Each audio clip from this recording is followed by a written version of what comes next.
Hi there! You're about to listen to a vintage episode of the Under the Microscope podcast. While the content is still as relevant and as interesting as when it was recorded, our webpage has changed.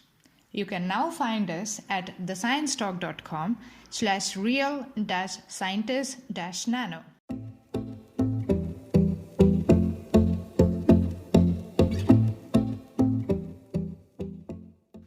Welcome to Under the Microscope.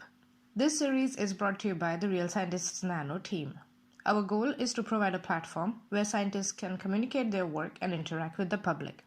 With that in mind, every week we introduce you to a scientist working in the field of materials and nanoscience, who would be curating the RealSci_Nano Twitter account.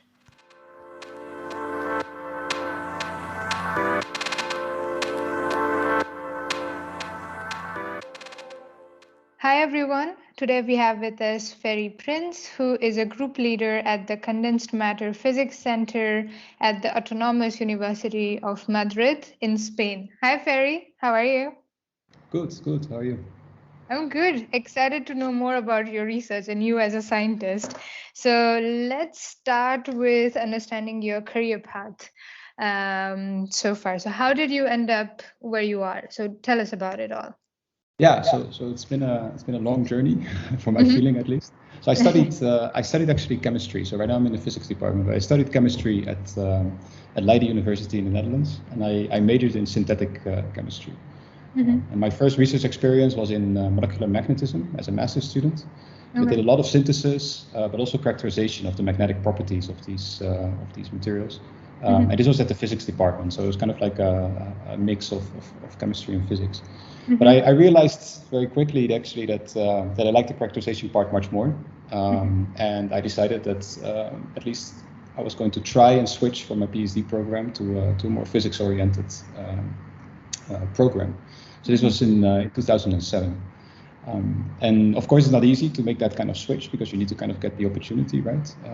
But I got lucky and I got the opportunity at TU Delft, also in the Netherlands, where Herre van der Zand was looking to kind of broaden his group, where he had a lot of physicists in the physics department. They wanted to have some people with more chemistry orientation to help in the work that they were doing in molecular electronics, so building electronic devices out of molecular materials. So I made the switch to physics. It was not easy, especially not in the beginning, of course. And my project was on single molecule electronics. So this means that you take a single molecule and you place it between two electrodes that are only a few nanometers apart, and then you measure a current through the individual molecule. This is a lot of fun and it's very exciting, but it's also extremely difficult. Your yield is very, very low, so you build up a huge pile of bad devices, and it can get frustrated at some point. So I graduated in 2011, and I still liked academic research very much, but I wanted to change to a topic that was a little bit less frustrating, crazy kind of difficult experiment. Understandable. So, yeah. So at the end of my PhD work, I did already a little bit on photodetectors, also with single molecules, trying to do that with nanoparticles as well. And I liked the optics part a lot. So I again kind of wanted to make a switch. And of course, looking for a postdoc is always kind of stressful.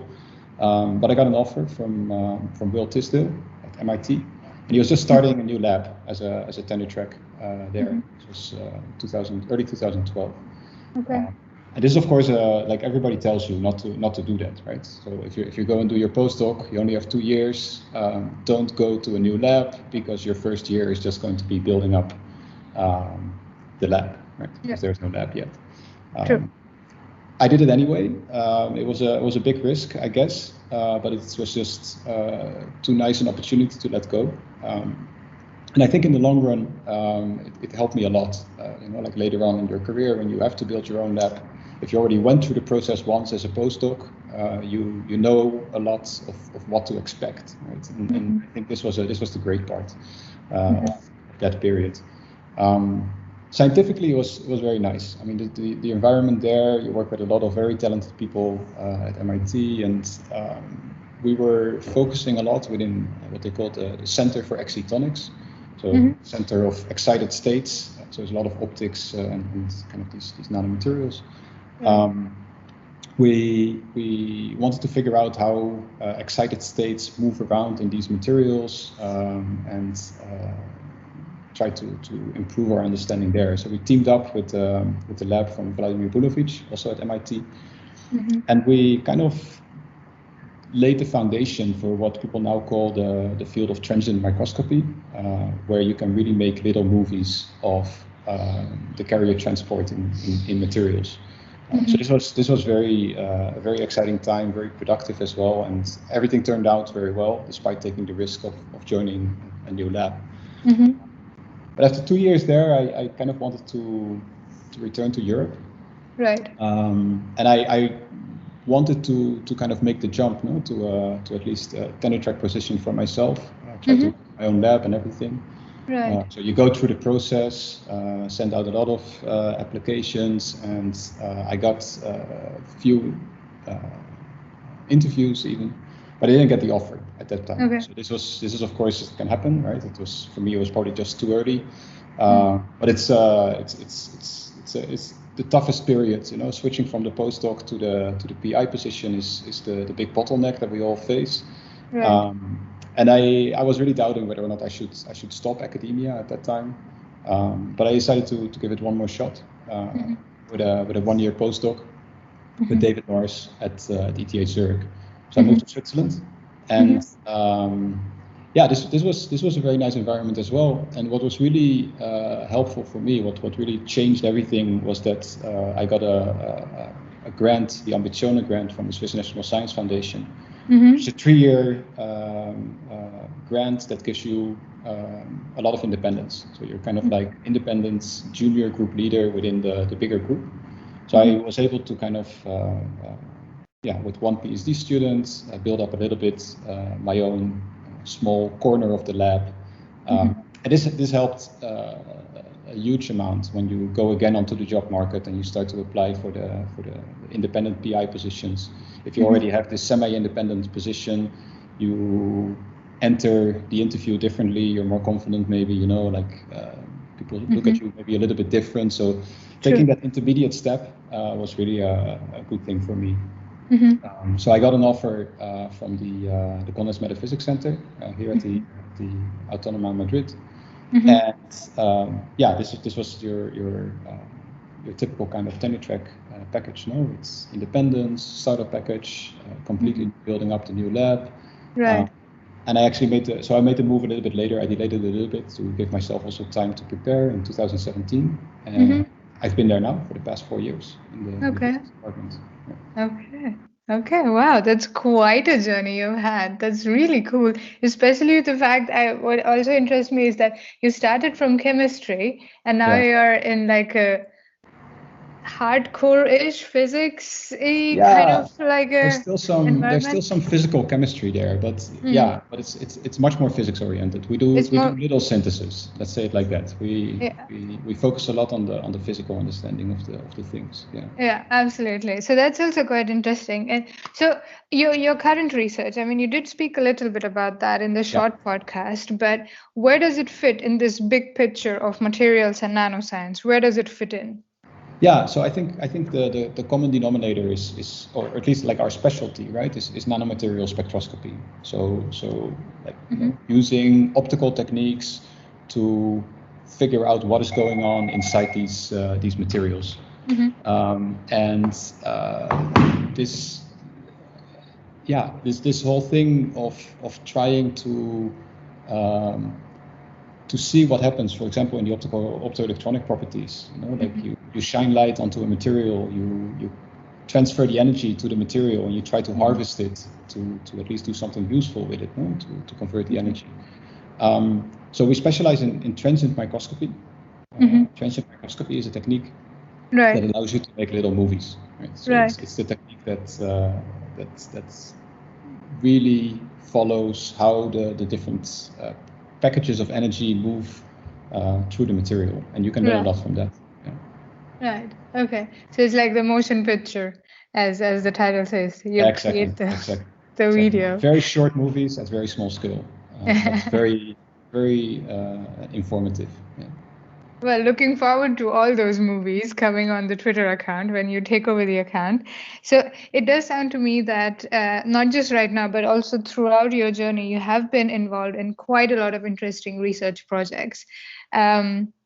So if you have to pick one research project that you're most proud of, I know it's a difficult question, but one project that you're most proud of or the most fun or quirky one, could you pick one and explain it to us in simple words in the section we call In Other Words? Yeah. So I would go for the most recent work that we've done. So the most recent work that we've done in my group is to make these movies, right? And you make the movies of the energy carriers as they move through the semiconductor, and we focus on perovskite semiconductors, which is now this very popular material because they are kind of this magical new solar cell material, right? So solar cells made out of perovskite are already challenging silicon. Thousands of groups working on it, and despite the fact that they work so well, the funny thing is that people still are trying to figure out why they work so well. Because again, it's a nanostructured material, it's processed from solution. It has a lot of defects. But nevertheless, it works extremely well. Right? This is very surprising, and this is the kind of questions that, of course, everybody then is interested in answering. So with our little movies, this is where we have kind of the advantage. We can really see what happens, right? So you can see what happens when these carriers move through the material, when they encounter the trap states, like what happens to their dynamics. Do they slow down? Do they get completely stopped?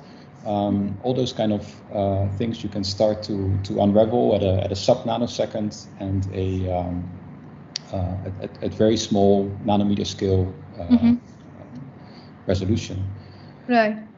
So, and what we see when we make these movies, right, is that in these materials specifically, is that very small changes in the composition of the material can have a huge impact on how the transport occurs. Right. So it's extremely sensitive. So, for example, if you make the material, which is actually a very soft kind of semiconductor, it's a very soft material. If you make it a little bit stiffer, then the carriers suddenly start to move much faster. You can do this by changing the composition of the material just a tiny bit. And if you understand these kind of effects better, then of course you can go back to the drawing board and try to design the optimal material to try and use it as a solar cell. So even though they're already working very well, there's still a lot of room for improvement, and we're hoping to kind of tap into that. Okay. All right. Wow, that sounds really cool. It does sound really cool. I definitely want to know more about that, and I hope you will talk about that when you take over the account. I will. And I can understand why you picked this as, let's say, one of the projects that you're proud of, because it is quite a difficult task, and it is quite interesting as well to understand what's happening at this nanoscale and how these little composition changes have such a strong effect on the material. So it's clear to me that you love the research aspect of being a scientist, but there are more sides to you as a scientist. Research is just one major aspect of your life as a scientist. What else do you like about being a scientist? Yeah, so it's a very strange type of job, right? To be a scientist, it's not your ordinary 9-to-5 thing. What I've realized over the years is that what I like very much about it is that it actually continues to push you out of your comfort zone. Being a scientist, you have to kind of move around. In my case, I've lived now in 5 different countries, and I think, knowing myself, if I wouldn't have had the job as a scientist, I doubt that I would have gone that far. That I would have moved around so much. So you gain a lot of experiences. For example, I was absolutely terrible at languages in high school, but by now I speak 4 of them with relative ease. And this is something that I would never have. And if you would talk to people that knew me back then, nobody would have guessed that, right? So this is like what I mean with it keeps on pushing you to develop much more than just your scientific skills. again, different places, new situations, a lot of different people. It makes everything a lot more interesting. Although I also have to say that right now I'm happy that I've kind of settled down with a family and everything. But I'm happy that I've had the chance to experience all those different places. Right, all of this. That sounds really that is definitely interesting. That of course you pick up languages depending on which countries you're, especially in Europe, if you're In moving some of around them a you lot. have to. Yes. At some point you have to start picking up the languages. That's an interesting aspect to it. So Ferry, from all your experiences from different continents, from different labs, and being a scientist, I'm sure you have a lot of advice to offer. So, what advice would you give to researchers or students, let's say, starting out today? Share some, please. Yeah, so I think it's see it as an opportunity. I think. I mean, I often hear young people saying like, yeah, if you want to be in science, you have to move to another country, otherwise you don't have a future in academia. But it's not a punishment, like it's a see it as an opportunity. Of course, there's a lot of downsides. You're away from your family, you're away from friends, from where you grew up maybe or feel comfortable. But it's a great opportunity to go outside and see all these different sides of life, and don't be afraid of it. I mean, you'll manage. And you'll like it. I think most people will like it. Yeah. And if you don't like it, there would be something else for you. You can always go okay back. As well. Yes. It's also good to keep that in mind as well. That nothing is permanent, right? You can always go back. There's no shame in that. Absolutely. That is really good advice. And Ferry, I hope your research experience so far has been wonderful and will continue to be wonderful in the future as well. However, if you had 3 wishes to improve your research experience, what would you ask for? And I'm not promising anything here, okay? Yeah. So of course, as a young research, or as a young independent researcher,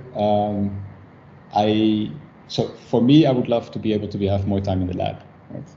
Still, I mean, I don't do nearly as much as I used to, of course, because now there's teaching, there's administration, there's grant writing, there's editing of your papers, and the lab just comes last on the priority list because all those other things just need to happen. So I would love to spend more time in the lab. This is the first thing, probably.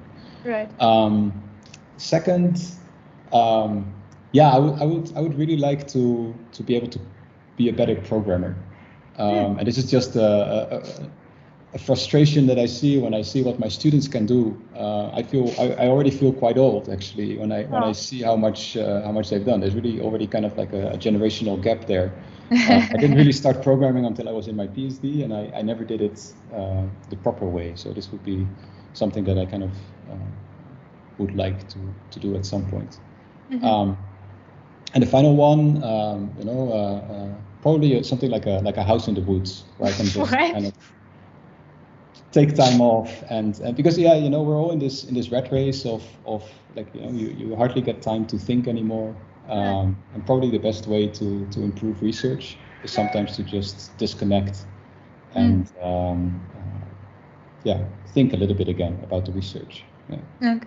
Okay. Well, all 3 really fine wishes you have, and I think they're also realistic. All 3 of them, like spending more time in the lab, picking up the programming, and getting a house they are very realistic. It's a hypothetical house in the woods. I mean, it's a metaphorical house in the woods. It can be anything, right? It's just more time off. So exactly. I think it's doable. I agree.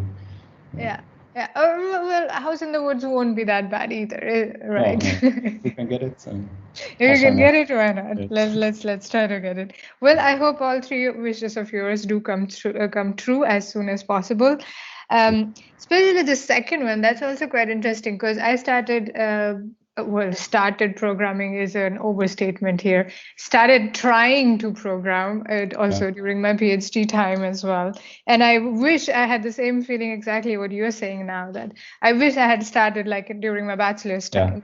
Because it's a matter of practice. It's a matter of like trying around and picking up the skill and polishing the skill. So it's a really good skill to have.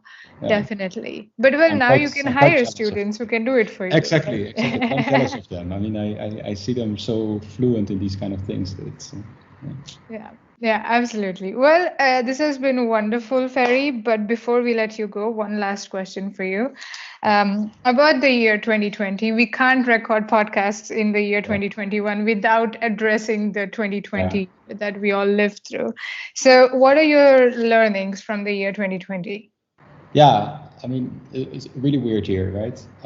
So here in Madrid, in terms of the pandemic, it came very early and very fast. In Europe, it was one of the first places to be really like under big lockdown. So on the 9th of March, they announced that the next day would be the last day of primary schools. So this for me meant that I was going from teaching physics to 20-year-olds to full-time teaching of arts and crafts to my 3-year-old son. And basically he had a 6-month summer vacation. You know, there was no more school until September, and this of course had a massive impact on your productivity. I mean, this cannot go on in the same way. I had a few spare hours in the week where I could do something. But the amazing thing that I learned is that actually in those few spare hours, if you really put your mind to it, you can do a lot of things. It has taught me so much about actually how productive you can be, or how unproductive we typically are in our work. And also just that at the end, you know, work is not that important.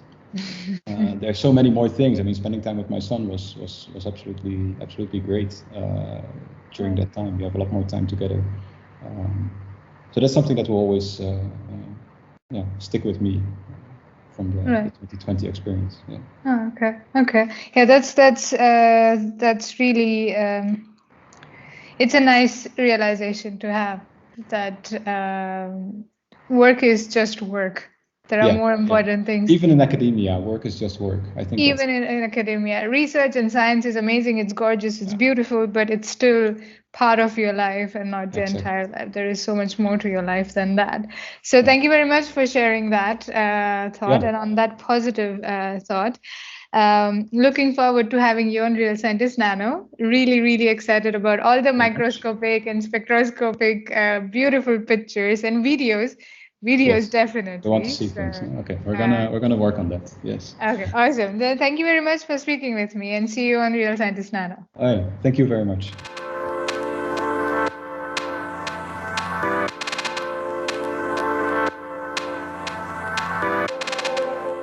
Thank you for listening. To know more about us, please visit our website realscientistsnano.org and follow us on Twitter at realsci_nano.